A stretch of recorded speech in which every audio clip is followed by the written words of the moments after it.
Bisa kita mulai ya? Tes suara saya terdengar nggak? Dengar, Bu. Oke, sekarang dinyalakan dulu videonya.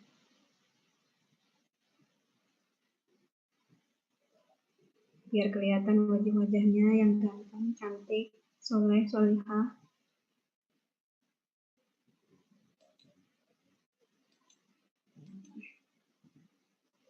Biar kelihatan juga background-nya yang macam-macam. Baik, assalamualaikum warahmatullahi wabarakatuh. Waalaikumsalam warahmatullahi wabarakatuh. Kita berdoa terlebih dahulu. Berdoa dimulai.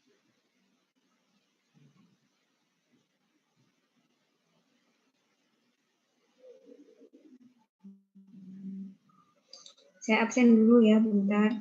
Jaswati. Saya, Bu. Ami Astriana.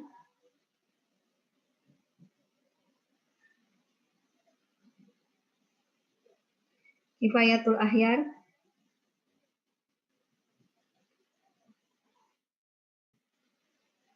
Sylvia Amelia Ardani.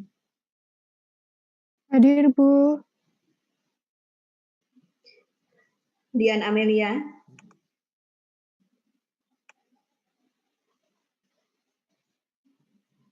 Putri Anissa Hasibuan. Nelly Agustin.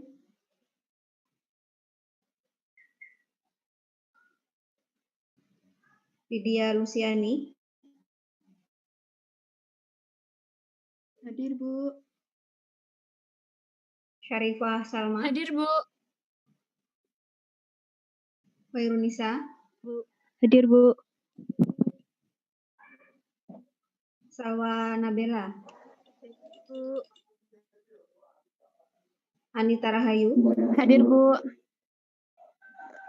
Fadil Alif Muhammad. Hadir, Bu. Ibnul Mubarak. Hadir, Bu. Halim Pandu Latifah. Hadir, Bu. Alivia Nur Afifah. Hadir, Bu. Maulana Rizka. Hadir, Bu. Fahmi Hasan Fuadi. Ya, Bu. Febrian Rizky. Hadir, Bu. Hadir. Alvan Rois. Hadir, Bu. Irsyad Fauzan. Nafis Solihah.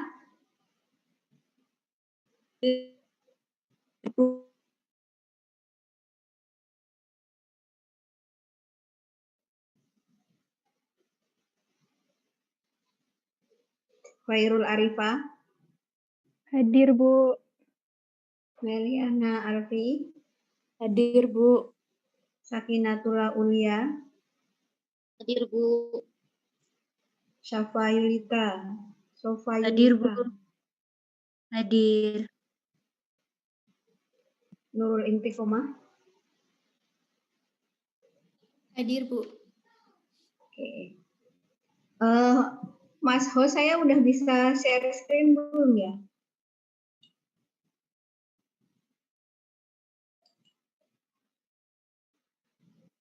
Oke, terima kasih. Baik, hari ini kita akan membahas kembali flashback ya, sedikit tentang keuangan syariah. Kenapa kita harus flashback tentang keuangan syariah padahal mata kuliah kita pasar modal syariah? Nah, kenapa? Ya, karena di dalam pasar modal syariah, instrumen yang dijual-belikan adalah instrumen-instrumen keuangan syariah. Sehingga kita harus tahu betul prinsip-prinsip keuangan syariah. Mana yang boleh dan mana yang tidak boleh. Nah, keuangan syariah ini adalah aktivitas keuangan yang didasarkan pada syariat Islam atau bangunan Islam.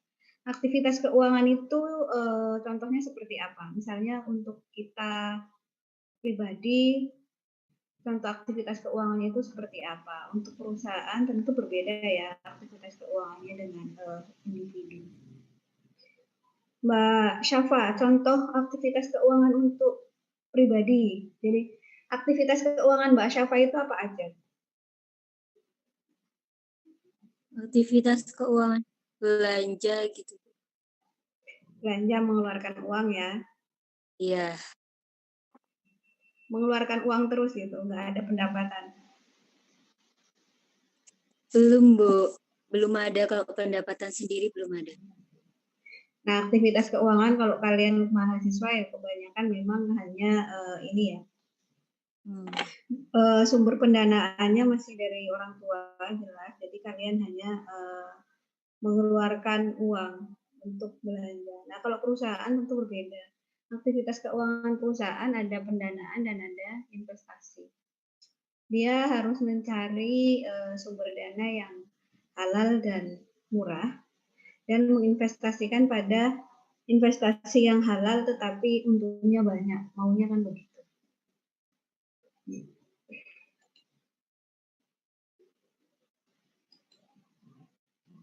Oke, prinsip-prinsip keuangan syariah. Yang pertama, prinsip keuangan syariah yang pertama adalah seperti bangunan Islam pertama kita adalah tauhid, yaitu keyakinan kita terhadap Allah atau tuntunan ilahi. Kemudian atau rukun iman. Selain rukun iman, kita juga melaksanakan syariat Islam atau rukun Islam. Nah, syariat Islam di dalam aktivitas keuangan ini apa? Tentu ya aktivitas keuangan, uangnya nggak sholat lah, uangnya nggak zakat atau uangnya nggak puasa. Nah, terkait dengan aktivitas keuangan, syariatnya itu apa? Syariatnya yang pertama adalah tidak ada riba. Syariat yang kedua adalah tidak ada investasi haram. Kemudian syariat yang ketiga, kalau berbagi keuntungan itu sudah hal yang biasa dimanapun. Nah, di dalam keuangan Islam kita juga dianjurkan untuk berbagi resiko. Jadi kalau kita meminjam uang untuk usaha, maka si pemodal ini tidak boleh hanya menginginkan keuntungannya yang diperoleh, tetapi dia juga harus berani menanggung resiko yang dideritanya.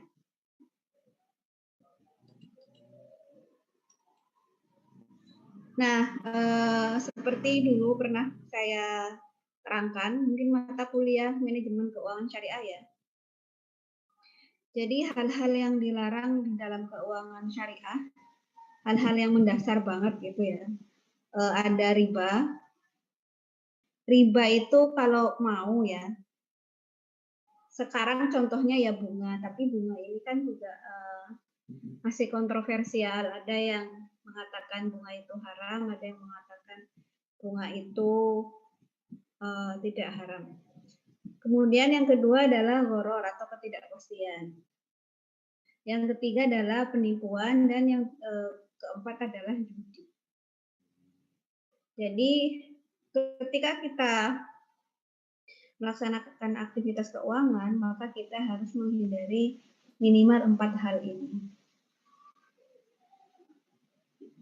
Nah, larangan terhadap riba itu jelas dan prosesnya bertahap. Seperti larangan pada pengharaman minuman keras. Jadi tidak langsung ya. Satu ayat turun kemudian langsung mengharamkan riba. Nah, ayat pengharaman riba itu ada 4. Yang pertama itu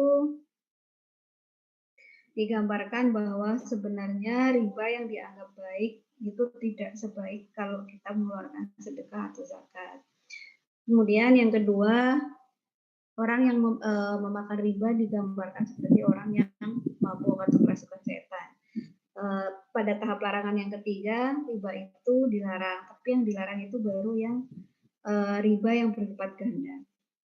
Pada tahap keempat baru diharamkan. Kalau ada yang mau bertanya bisa langsung ini ya, di sela. Bisa langsung angkat tangan. Nah, kenapa riba dilarang? Kenapa riba dilarang? Ada yang mau jawab? Dosa, Bu. Mas Fahmi, mau jawab? Karena dosa. Karena dosa. Oke. Dosanya kenapa?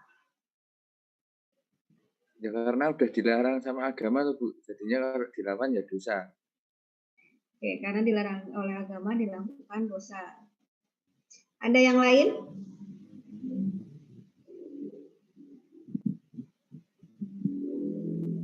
Merugikan salah satu pihak. Ada yang mau jawab yang lain? Yang lain tidur, Bu. Kayaknya begitu. Mencoba menjawab, Bu. Boleh. Dengar suara saya malah kayak di Nina Bobo gitu ya. Riba itu dilarang karena biasanya riba itu hanya menguntungkan salah satu pihak saja. Oke, pihak yang memberikan hutang ya. Iya. Ada jawaban yang lain lagi selain karena dosa, selain karena menguntungkan salah satu pihak? Mungkin riba melahirkan kebencian dan permusuhan, Bu. Melahirkan kebencian dan kerusuhan.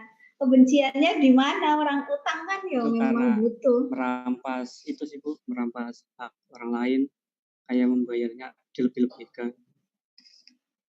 Ya kalau orang butuh kan kadang jadinya mau aja kalau suatu saat harus membayar lebih gitu kan.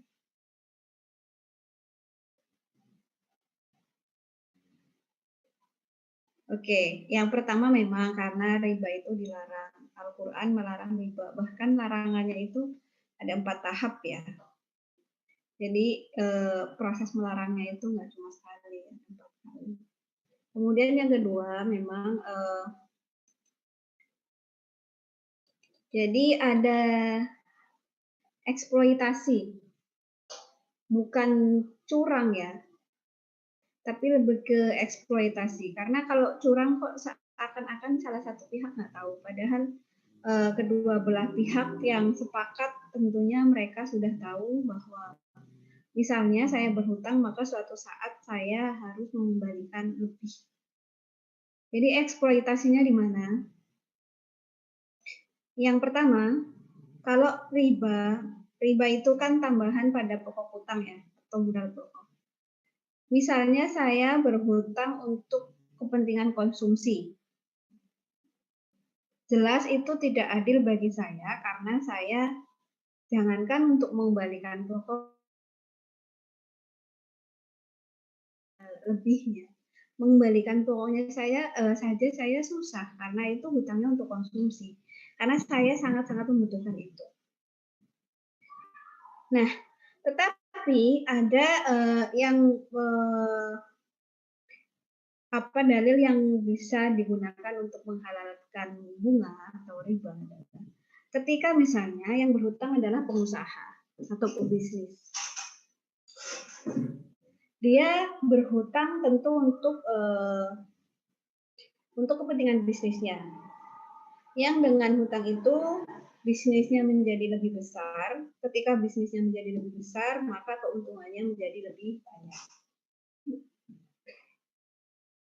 Nah, ketika dia memperoleh keuntungan, maka tentu dia akan mampu untuk mengembalikan pinjaman pokok beserta bunganya. Kan ini terkesan adil, ya enggak? Orang dia hutang, tetapi dia dari hutang itu mendapatkan keuntungan. Ini terkesan adil, terkesan tidak ada eksploitasi, dan terkesan tidak ada kecurangan. Jadi misalnya contohnya Unilever hutang 1 triliun kepada BNI gitu. Untuk ekspansi usahanya. Bunganya misalnya 5%. Sementara keuntungannya 5% dari 1 triliun itu berapa? Berapa miliar? Sekitar 50 miliar gitu ya. Nah, Unilever mendapatkan keuntungan 100 miliar. Nah, tentu ini fair-fair saja bagi Unilever dan pihak BNI karena Unilever mendapatkan keuntungan. Nah, tetapi yang perlu diingat bahwa ketika kita berusaha atau berbisnis ya, maka kemungkinannya ada 3. Dan seperti prinsip keuangan syariah bahwa berbagi resiko itu dianjurkan. Nah, kemungkinan yang pertama memang semua orang yang berbisnis mengharapkan keuntungan. Kemungkinan yang kedua agak lebih pahit gitu ya, bahwa bisnisnya tidak untung, hanya balik modal. Dan kemungkinan yang ketiga, pahit-pahitnya adalah bisnisnya rugi. Nah, ketika bisnisnya untung, tentu dia bisa mengembalikan uang pokok dan membayarkan tambahannya. Tetapi ketika balik modal, dia tentu hanya bisa mengembalikan pinjaman pokok, tidak bisa membayar kelebihannya. Nah, kalau dia tidak bisa membayar kelebihannya, tentu kelebihannya ini akan ditambah terus sehingga semakin banyak. Nah, ketika dia rugi, jangankan untuk membayar pinjaman pokoknya, jangankan untuk membayar tambahannya, untuk membayar. Nah, ini yang menyebabkan kenapa riba diharamkan di dalam Islam. Nah, sebagai gantinya apa? Gantinya adalah konsep bagi hasil, profit and loss sharing. Ada keuntungan yang dibagi, ada kerugian juga ditanggung bersama. Oke, sampai di sini ada yang perlu ditanyakan? Nah, kemudian sumber riba. Sumber riba itu ada 2, muncul dari utang dan muncul dari pertukaran atau jual beli. Yang muncul dari utang itu ada riba qard, ada riba jahiliyah. Yang muncul dari pertukaran atau jual beli ada riba fadil, ada riba nasi'ah. Nah, yang masih ingat nggak riba qard itu apa?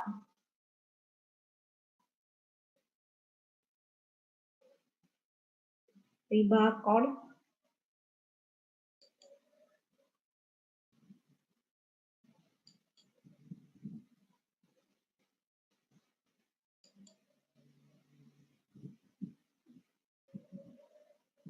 Ada yang masih ingat riba qard itu apa, riba jahiliyah itu apa, riba fadil itu apa, riba nasi'ah itu apa? Silahkan yang mau jawab.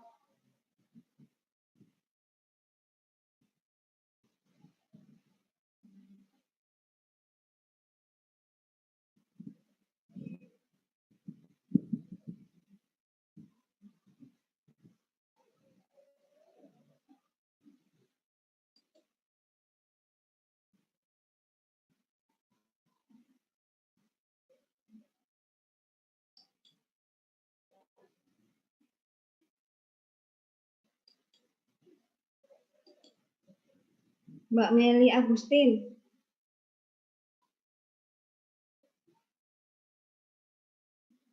Ya, Bu. Halo, Mbak Meli Agustin. Ya.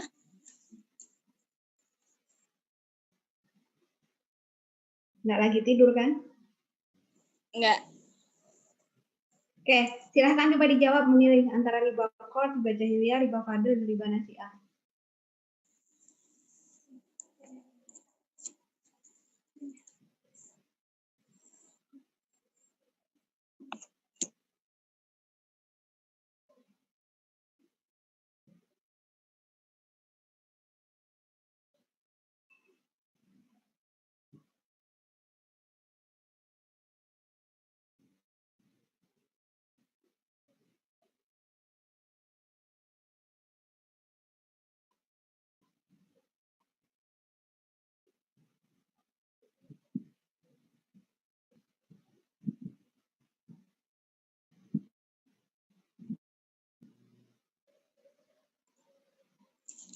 riba court, Bu. Boleh. Itu tuh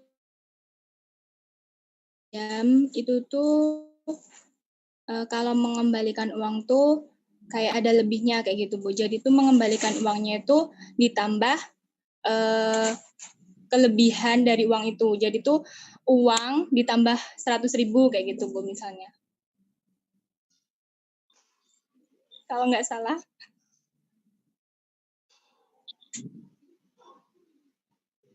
Oke, riba court itu ya kayak kita bunga tabungan ya. Atau kita meminjamkan ke orang 1 juta dengan jangka waktu 1 bulan misalnya, terus kelebihannya 10%. 10%-nya dari mana? 10%-nya dari pinjaman pokoknya 1 juta. Nah, itu yang dinamakan dengan riba court. Kemudian riba jahiliyah. Ada yang mau nyoba riba jahiliyah?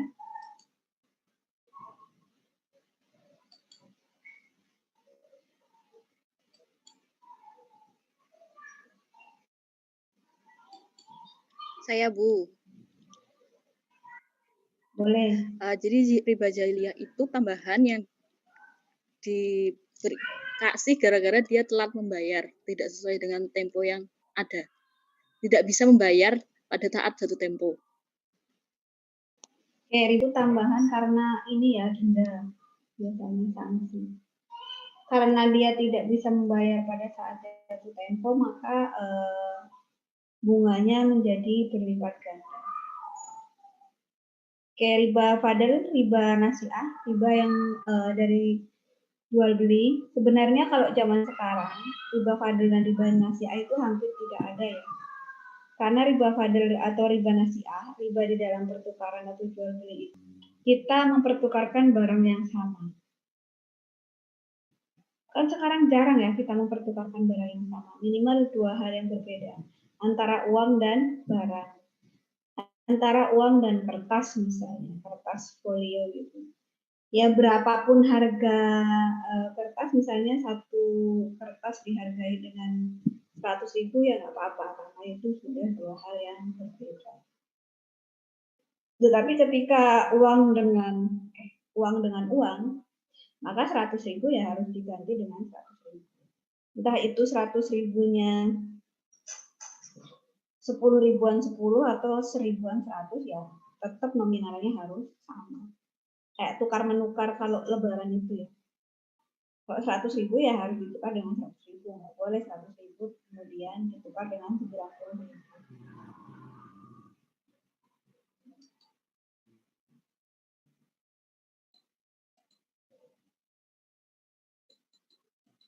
Nah, kalau riba itu mutlak haram ya. Kemudian yang kedua adalah gharar atau